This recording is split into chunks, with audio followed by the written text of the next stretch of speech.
Swayam Prabha. Digital India. Educated India.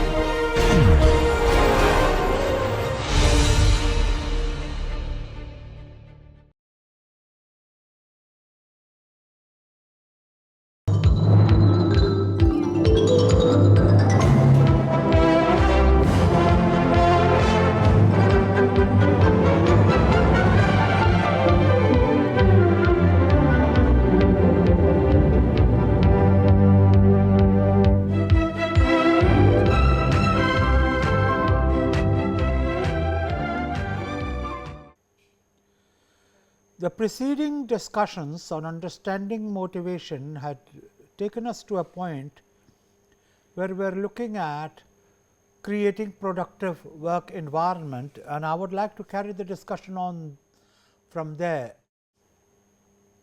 to say that understanding motivation by itself is of little use unless you know what to do with it. And to do something with it, the HR professional needs to take an inward look at the health of the employee management relationship and to refocus efforts on making it a priority. In other words, work performance is fine, but work performance itself is based on employee management relationship, and motivation is the key to employee management relationship. If the employee is not happy, if the employee is not willing to perform, if the employee is in no mood to integrate his own plans with the organizational plans, then we have a problem at hand. This is seen as an unglamorous task, but then HR very often has to deal with maintenance tasks, and maintenance tasks, be it with materials or with people, can be very demanding. But these unglamorous tasks are indeed the very core of motivating employees. The thought which needs to be underscored is that communication and transparency is the need of the hour, and creative practices like involving shop floor workers in wage benchmarking and engaging union employees productively in the planning processes of the institution is certainly a way forward, because it gives them a sense of belongingness, involvement, and if I might add, prior feeling of proprietorship. Companies must do the right thing and remove discrepancies that may exist within contract or permanent workers due to the short term efficiencies and the needs to drive long term effectiveness. In other words, it is a bad principle to have disparities within the system between contract workers and permanent workers. It creates two different parallel careers and it does not help effectiveness. In other words, therefore, motivation really leads to creating productive work environment all around, and to take it forward, we need to look at the symptoms of a motivated employee, and these symptoms become the end products of a targeted approach. The first symptom of a motivated employee is he is having a sense of pride in working for the institution in which he is working. It happens globally. If your child is admitted to a branded institution, if you have a job in a well branded institution, you generally let it be known because that brand flakes off on you and you acquire a certain sense of pride in it. That itself is the origin of job satisfaction, the feeling that what you are doing is something worthwhile. On the other hand, if you do not have a pride in employment where you are, then you can hardly be expected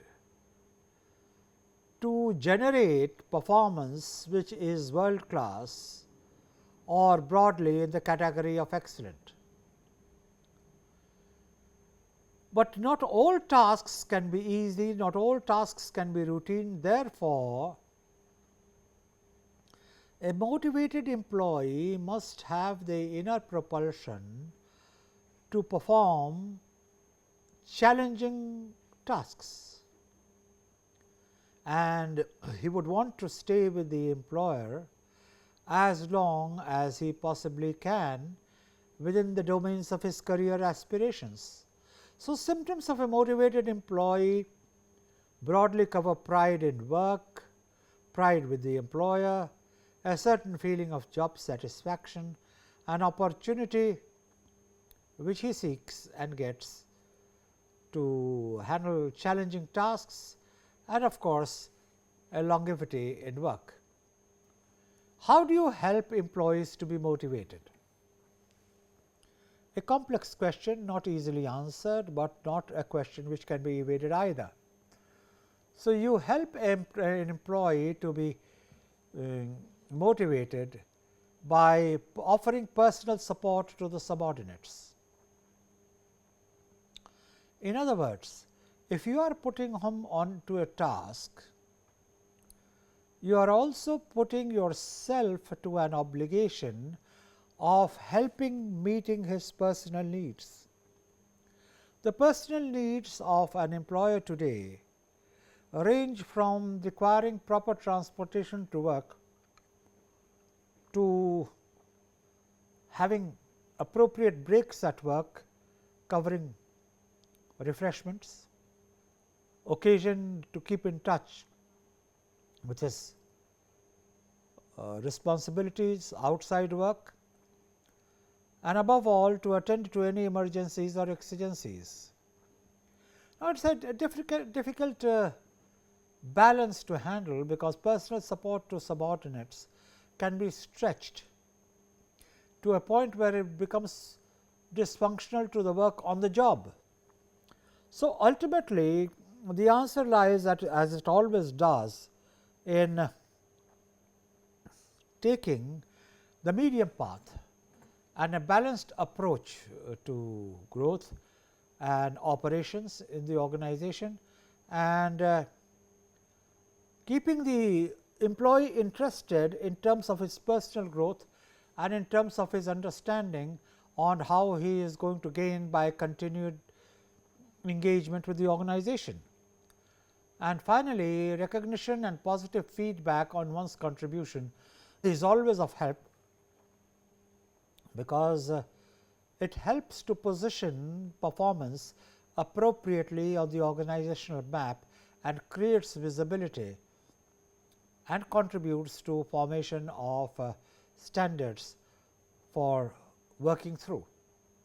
Now,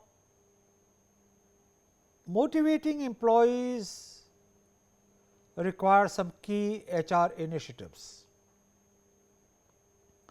Here are some suggestions which you may wish to consider for the better understanding of a situation and ultimately carrying it to a job when you get one.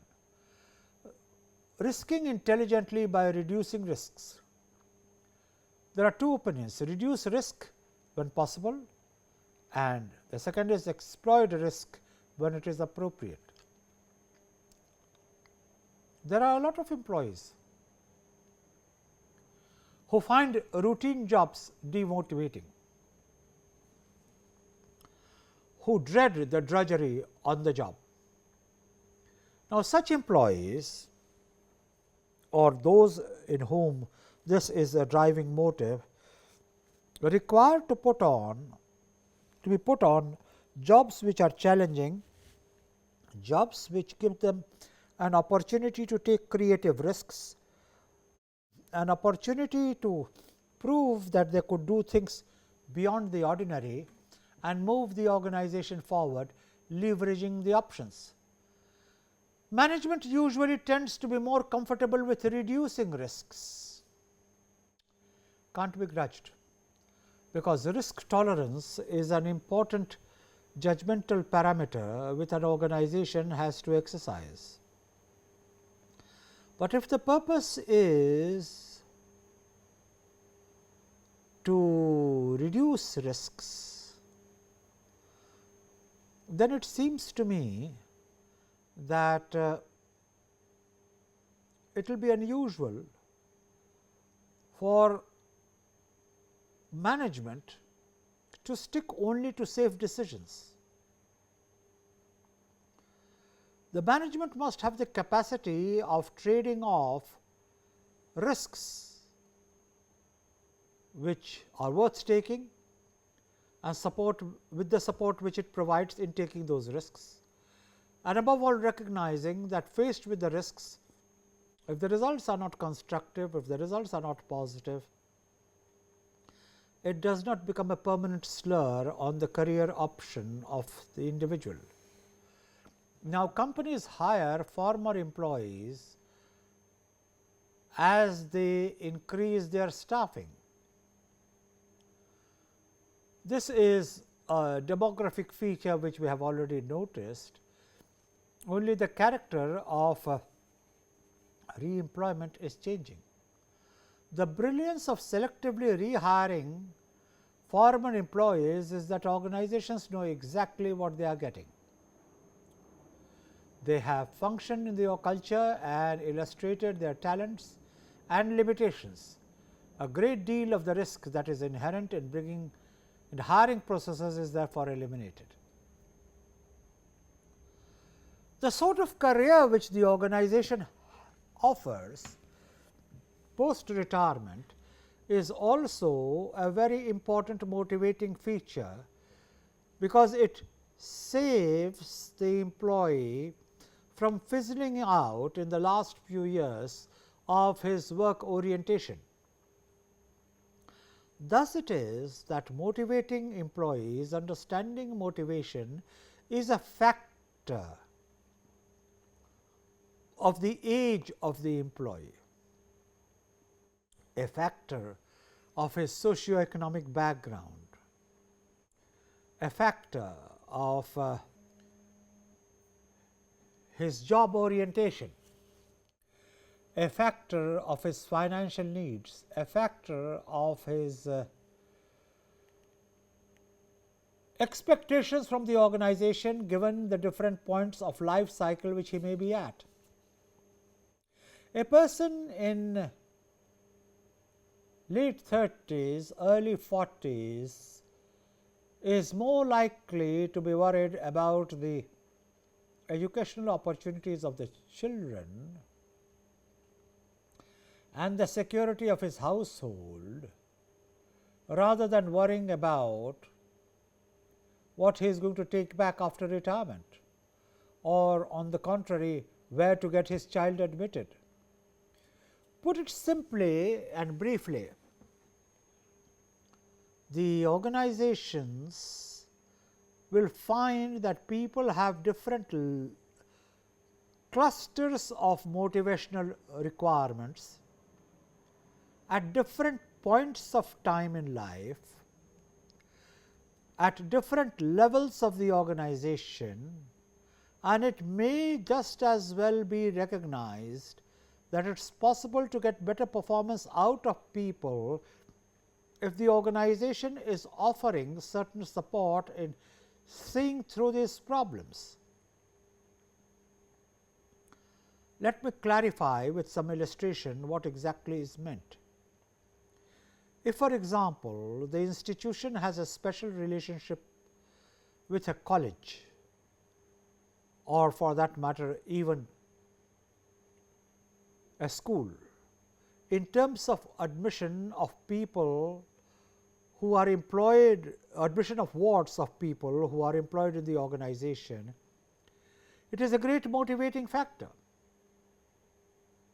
certain degree of flexi time goes a long way in motivating people, in giving them opportunities to go through fairly routine but essential parts of their daily chores, like payment of electricity bills, water bills, school fees, what have you. If one takes a very rigid view of the work situation, then it is possible to argue that this is none of the concern of the employer. Of course, it can be argued that it is none of the concern of the employer, but it is equally arguable that it is not possible to get any work done by anyone in a work situation if his mind is racing away elsewhere to look at the basic instruments of survival in the household. Now, these are considerations which may be built in by organization development specialists in the design of the organization, and there are organizations which have experimented in it. For example, CMC at one stage, CDOT at another stage had gone in for flexi times, had gone in for providing support for people to travel to work in groups and with institutional support. Snacks had on the premises were always available and were always on the house. There was free coffee, free tea, and the institution gave a clear message: we care for you. Now, this message that you care for the employee is also reciprocated in many ways by the employee saying we care for the organization. But then the larger point to be made is the identification of the generational needs, and that you need to acknowledge that these needs are diverse and the expectations have to be met in different manners in a creative mode, is one of the key perspectives on motivation which needs to be recognized, because organizations need to take a relook at the total reward spectrum and the manner of administering it. In fact, one of the core perspectives of understanding motivation is that performance demands on people must be reasonable, and something which is very often missed. In fact, two things which are missed. Demands should not exceed the abilities of the person on whom the demands are made. Not everyone is capable of everything. Therefore, while making a demand, there should be some insights on the overall assessment of the individual.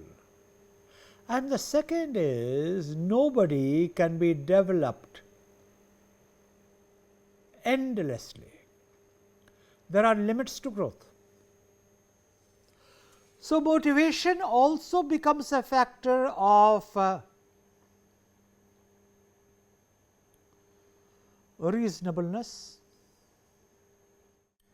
Motivation also becomes a factor of recognition of the realities of the person, realities of his situation, and above all, motivation comes out of a genuine demonstration that you understand what the problems of the individual are, you understand what his sources of satisfaction are, and you are going to do all that you can to meet it. So, unreasonable demands should be eschewed. It is not just a question of driving a person to the wall. A person may even respond and may be able to rise to the occasion of continuous unreasonable demand because he is made that way. But sooner or later, there will be results of the burnout. Sooner or later, this will result in low morale. And worst of all, it can lead to attrition. There is no point in losing a good employee by excessive demand. When organizations become known for being unreasonable and the ability of having or hiring right people in future gets corroded. So, motivation has ramifications which need to be put to recognition and operation. That brings us really to a very important dimension of handling motivation. And the factor is of trust. You can't motivate people in an environment which is rooted in mistrust. It is important to understand that any occurrence of an industrial relations disturbance from a wider angled lens originates in distrust. So, there is a 180 degrees spectrum on motivation. At one end of the spectrum, a motivated employee is a huge achiever. At the other end of the spectrum, if the person is not motivated, is demotivated and is suffering from a feeling that he is not trusted, then that may have its own ramifications and very negative ones, and that it can result in industrial relations disturbances. The issue could have local and specific reasons, but none so strong as to cause a conflagration. So, to a certain extent, motivation is rooted in exogenous factors, which a person may not entirely mitigate in his capacity as a superior, but he can certainly flag it and make it easier to cope. More often than not, there are breakdowns of communication and trust deficit, and both breakdowns of communication and trust deficit tend to escalate and build upon themselves, and the consequences can never be adequately programmed. So, the best is to ensure that breakdown of communication does not take place, that trust deficit is suitably handled, and the individuals working for the organization feel supported and trusted. The prevailing socio-economic trends impact other economic triggers in a substantive way, and that is what was being indicated by the role of governance and environment in keeping motivation and morale at a particular level.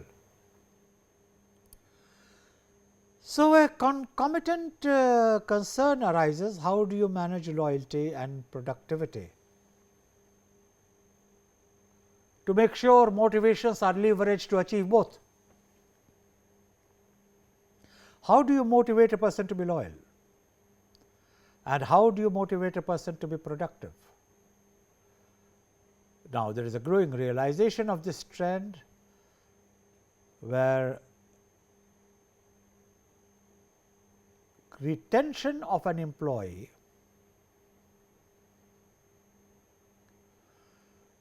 desirable as it may be from the familiarity angle and the loyalty angle, has a point of view where people are saying that if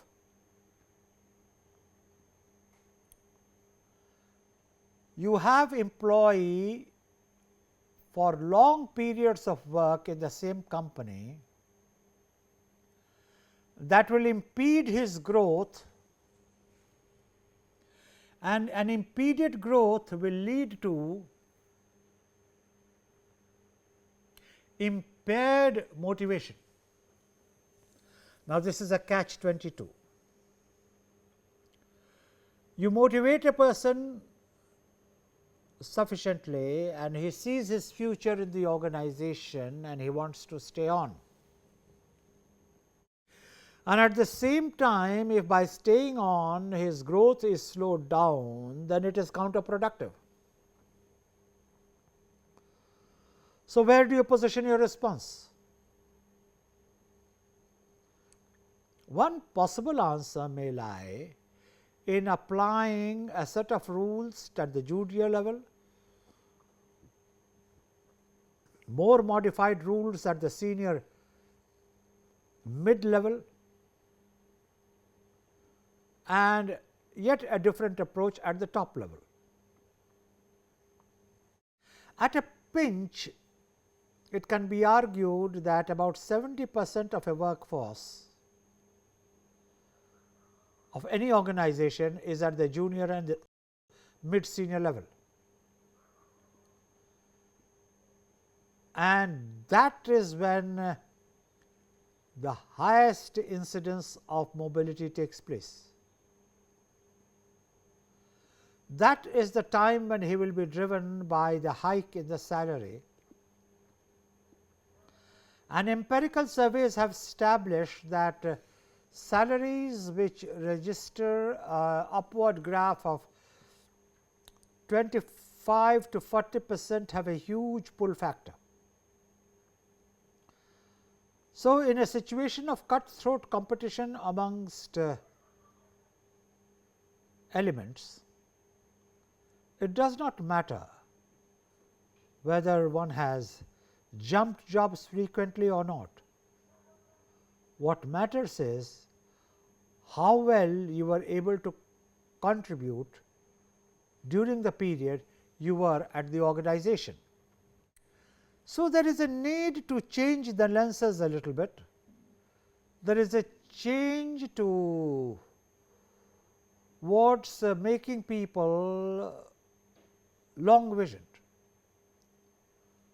Now, how do you understand a people's problem? In an era of increased competition where margins are incessantly under pressure, business leaders do explore every opportunity of cost mitigation. The cost of living has gone up significantly, as have aspirations across workforce spectrum. Now, if the cost of living has gone up and aspirations of the across the workforce spectrum are spiraling, a major motivational factor is the kind of support which you provide. On these considerations, on what is the kind of support you can provide. Organizations are known to have allowed cooperatives for building housing colonies. Organizations are known to have provided support for health care post retirement. Organizations are known to have picked up costs at a discretionary level for extraordinary medical ailments. In other words, there is a role for hired care, if not necessarily compensation. So, one has to keep in mind that the focus on leadership to proactively listen and respond to workforce issues drives the latter more into the arms of resistance movements. Sometimes they take the form of the unions, but this is only when there is inadequate focus on leadership proactively listening. This may be true.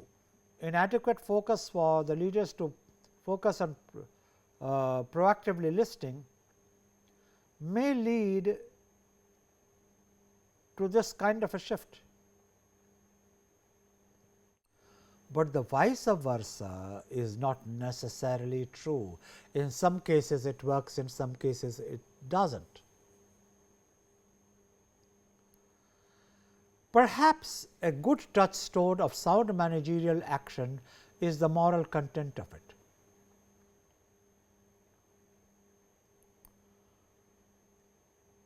The concern of employee branding has been raised, and that needs to be discussed in certain length.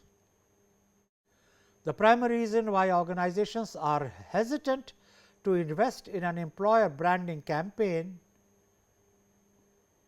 is the fact that there is no clear immediate ROI associated with it, but no institution can be developed if the focus is continuously on ROI. ROI comes in many ways, and the leadership of an organization should have the capacity to understand those many ways. If they do not, then what happens is that even learning and development efforts get impaired. In order to build a solid business case, an employer brand needs to communicate how it can constitute a source of competitive advantage for the business. Consulting companies are a good example, and their brand value, especially if they are of a multinational breed, is so high that people at times want to associate with them merely to prove that they were in that league. Then one can comment on this situation, but more to the purpose is to flag the need for employer branding. The successful companies pull the levers of competitive advantage through their employer branding campaign. It affects the attraction and retention of talent, ingraining organizational values, becoming an employer of choice,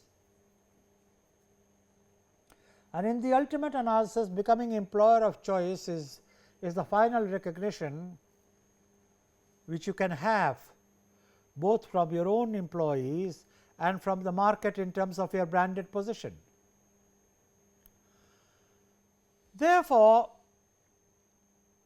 the motivational interventions have many forms, one of which is the compensation policy. If you understand motivation, then the journey does not stop with the understanding, it has to be converted into managerial practices. And the managerial practices manifest themselves in various incarnations, and they do not only have to be proactive, they have to be substantive. Now, amongst the some substantive elements, compensation policy is an important criteria. It involves developing new ways to compensate and to motivate employees. The peace rating approach works, gain sharing, wage incentives, profit sharing, bonuses, and of course, variable pays. In fact, progressively companies are moving into a situation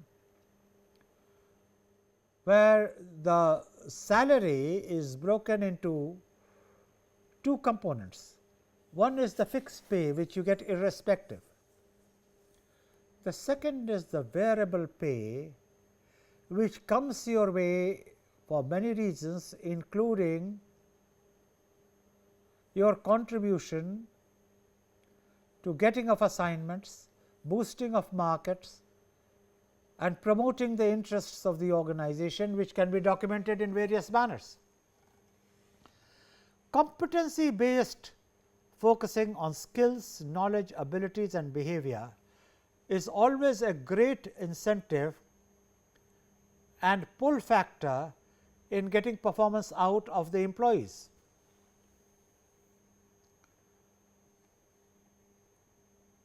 Then there is a scalar dimension of motivation. The way you motivate the minimum wage employees will be different from the ways you motivate the middle level employees, will be different from the ways you motivate the top level employee. Let us talk of motivating the minimum wage employee. How do you do that? You do that by employee recognition. Many organizations today have a system of recognizing the employee of the week, the month, and creating celebrations around work achievements. You do it by praise, by naming people in a public forum, by flagging their contributions, by putting it in newsletters, and that in a unique way causes and supports empowerment, and that itself leads to a situation where the employee feels motivated, the employee feels empowered, even without getting the usual encouragement of the word, because recognition has been transferred into either the public domain or to material terms. Hence, what we are noticing today is a general widening and deepening of the tools of employee motivation, and some of them are known to work, some of them are not known to work, but only time will tell which of them will survive and which of them will not. For motivating diverse workforce, there are three elements suggested: flexibility, recognition of difference, and accommodating the difference. Appears fairly commonsensical, but is not so much of a common sense approach when it is put on the ground. Because how are you flexible in an environment where not everyone sees their job the same way? There is inherent flexibility. There is flexibility in the aggregation of the total set of perceptions. So, there are bound to be variances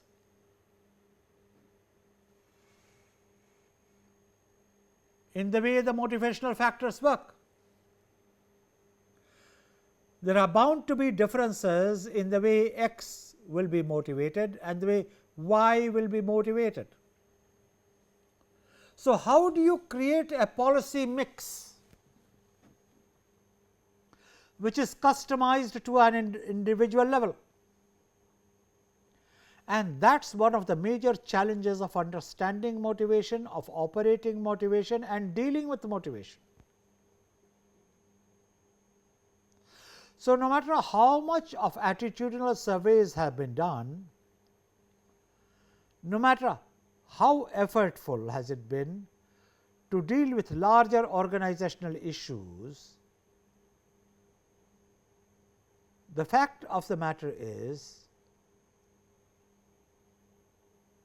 that motivation cannot be customized, motivation cannot be put in neat boxes, and above all it cannot be patented.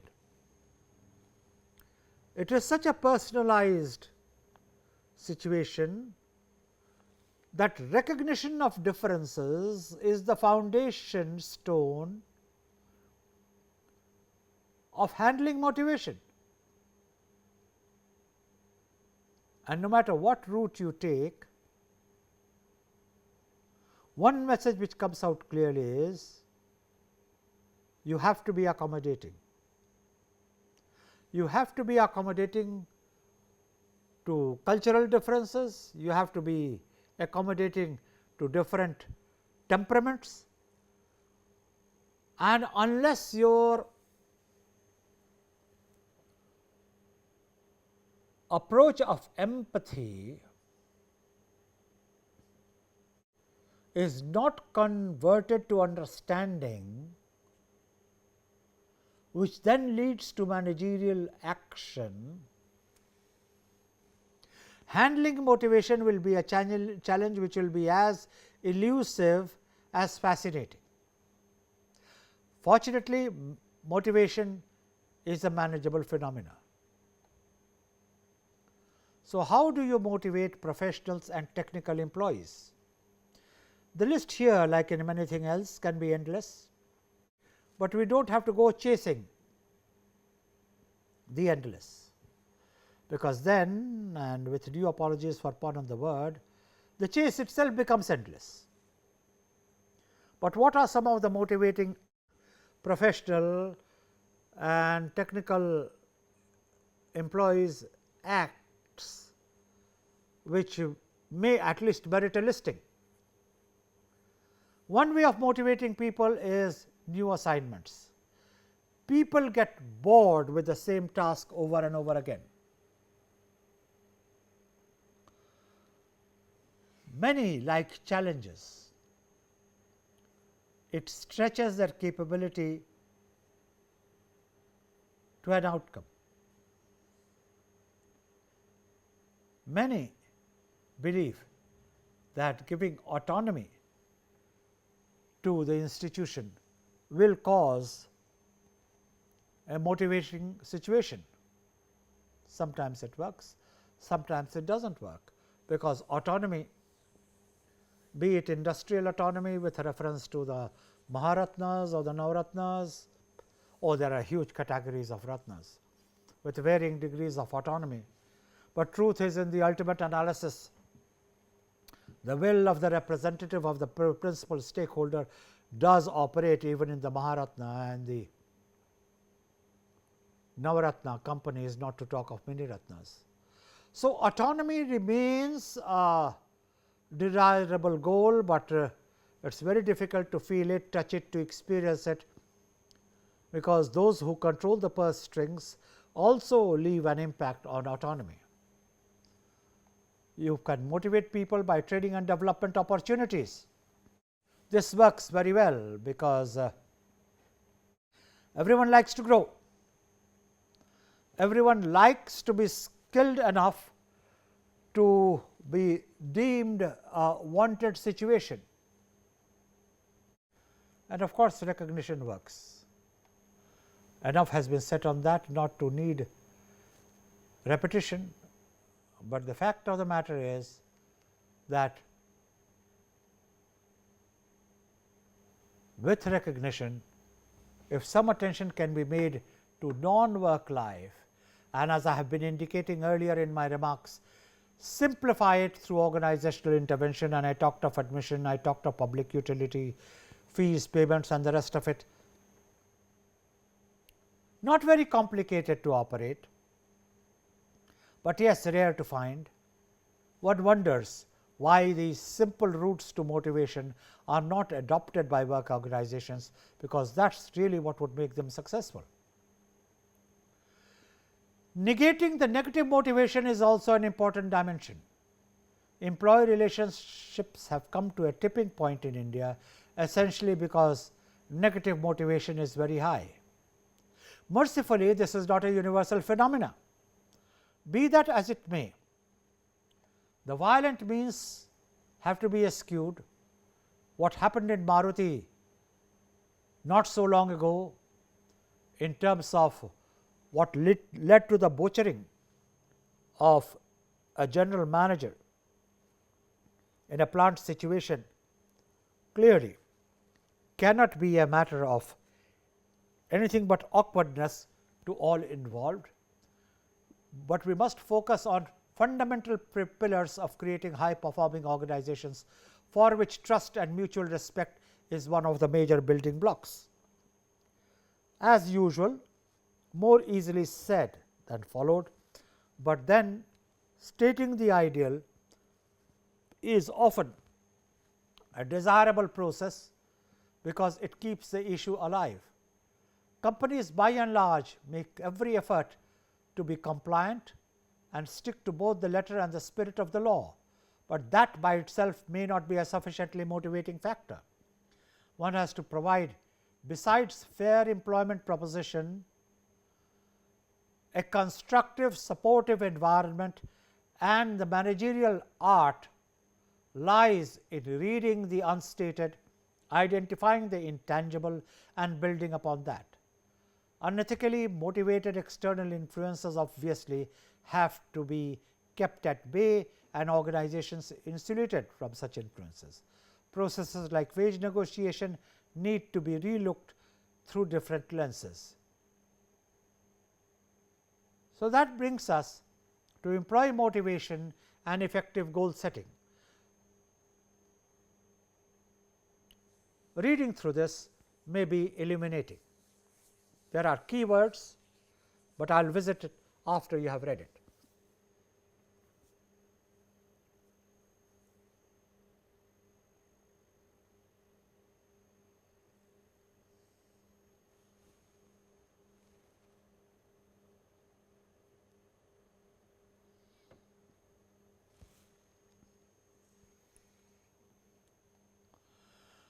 This has to be specific, which means measurable change within a time period. This has to be relevant within employees' control and responsibilities. It has to be challenging in terms of raising the level of effort. It has to be accepted by way of commitment.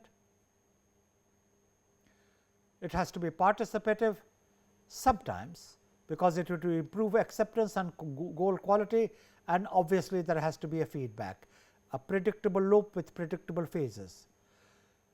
Job enrichment and job design are at times hugely useful in adding to motivation.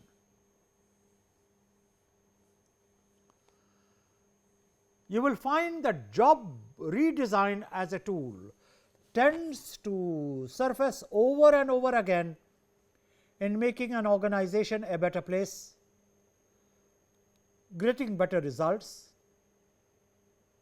but going beyond them both, keeping an organization at a level of synergy with the environment, and you will find that it will surface again when we talk of, as we are going to do shortly, elements of human resources planning. How do you plan? But that is a separate issue, and we will be dwelling upon various components of human resources plan by going through the various segments of human resources manifestation in an organization, as we have discussed in this module, and to see how the planning processes there work. But that was a look ahead when we came against the suggestion that job redesign is a potent tool of motivating employees and enriching the jobs. With that, we find that there are 5 fundamental ways of motivating subordinates, which again are not the only ways, but somewhere a wrapping has to be done, so that there are certain takeaways, certain seedbed thoughts with which one has to organize one's intervention strategies. For our purposes of wrapping up, I would say challenging the process is a fundamental way of motivating subordinates. Inspiring a shared vision is another, enabling others to act is a third, modeling the way is a fourth, and above all, encouraging from the heart,